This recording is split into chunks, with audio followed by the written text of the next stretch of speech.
Lidia Elșacova are 73 de ani și este bibliotecară de profesie. 10 de ani, femeia a locuit în orașul Șoldenești, iar după ce s-a pensionat, nevoia a adus-o la sat. Там в Шолдонештах нельзя, дорогой газ, невозможно жить. Ну нету, на 800 лет пенсии практически невозможно. Lidia Elșacov locuiește împreună cu soțul ei, care însă nu a fost de găsit acasă. Bărbatul a plecat la oraș după provizii. Bătrâna are și un fiu, dar spune că nu l-au mai văzut de 2 ani. Cel de-al treilea locuitor al satului este Ion Țurcanu, de 69 de ani. S-au dus care la Italia, care la Moscova, tot cu familie s-au dus. Cândva aici au fost vreo 36 de căsi.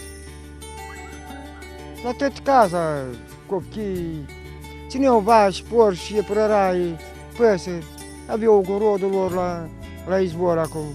Se pare că Ion Țurcanu are parte de mai multă atenție. Cei 2 copii ai săi îl mai vizitează câteodată. Pe aici nu vine nimeni. Uceascovă cât treci, de la alții da, 70 pe aici. Mai întreabă dacă nu vizește nimeni, nu... Deși sunt rupți de civilizație, cei 3 locuitori ai satului Odaia urmăresc știrile. Мы в курсе всех событий политических, что происходит. Переживаем, что какое-то непонятно, что творится. Друг на друга, а народ сам по себе. Satul Odaia face parte din comuna Alcedar, care se află la 2 km distanță. Acolo se află și cel mai apropiat magazin sau farmacie.